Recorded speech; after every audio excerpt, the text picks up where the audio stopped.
Hi everyone, Karen Hickey here. For today's nail tutorial, we're going for something super playful and textured.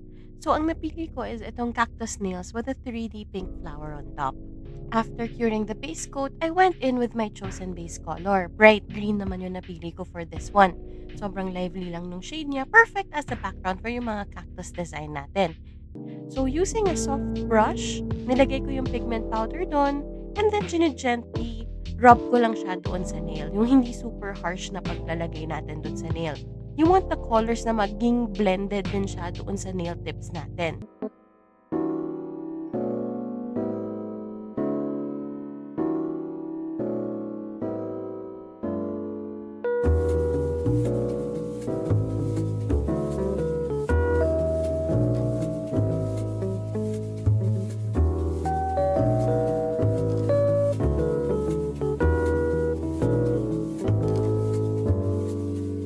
Next, gagamit ako ng white gel and gumagawa ako ng mga broken lines dun sa side ng nail tip natin, lalo na dun sa may mga black powders.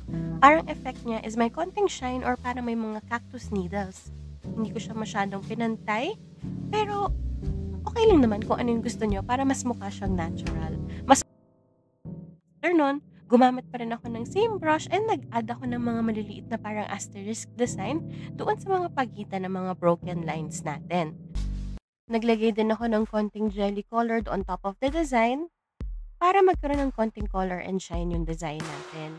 Yung pagka-jelly niya, sakto lang, hindi sobrang opaque, kaya kita pa rin yung mga details na ginawa natin sa ilalim.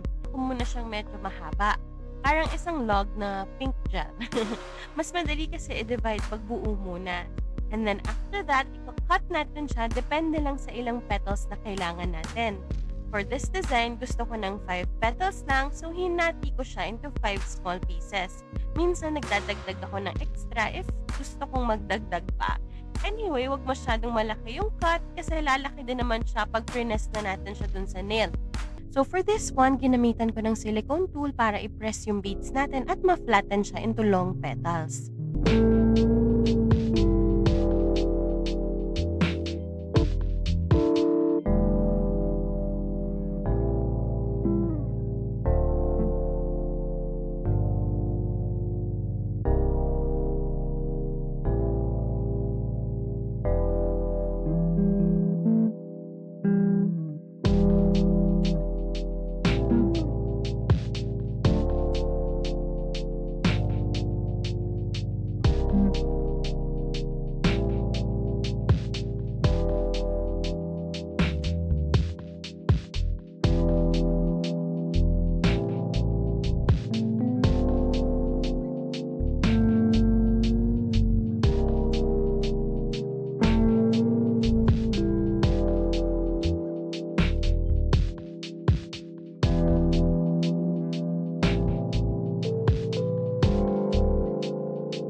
After curing for 1 minute, kumuha ako ulit ng mga pigment powder.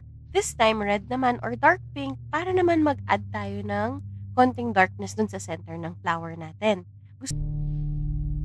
After ko siya nalagyan ng red pigment sa gitna, nag-add na rin ako ng konting yellow pigment para dun sa pinaka-center ng flower. And I used my white gel para lang mag-add ng konting details dun sa mga petals natin. Ko lagyan ng yellow pigment, gumamit naman ako ng yellow gel polish this time para gumawa ng maliliit na yellow dots sa center ng flower. Parang extra detail lang siya para mas realistic tignan. like pollen talaga. Dinagdagan ko rin siya ng konting lights gamit din yung yellow polish para magmukhang may structure naman yung pollen natin. Pagtapos ng final details, naglagay na ako ng glossy top coat to seal everything. Diba, sobrang satisfying makita yung design na ginawa natin after adding yung top coat natin. May texture, may color variation, at may konting 3D effects pa tayong ginawa. So, simple lang yung concept na ginawa natin. Pagtsagaan mo lang yung layering at detailing, pero sobrang eye-catching nung final look natin. So, thank you guys so much for watching this tutorial. Sana na-enjoy nyo yung process sa paggawa nitong cactus tail art natin with a 3D pink flower. Simple steps lang siya, pero super fun siya gawin, lalo na kung mahilig ka sa mga textures at colors. So, kung gusto mo pa ng mga creative nail art ideas like this one, don't forget to check out yung mga full videos pa na available for subscribers. I'd love to see your version too, so tag me pag trinay out nyo to. So, thank you guys for watching and bye-bye!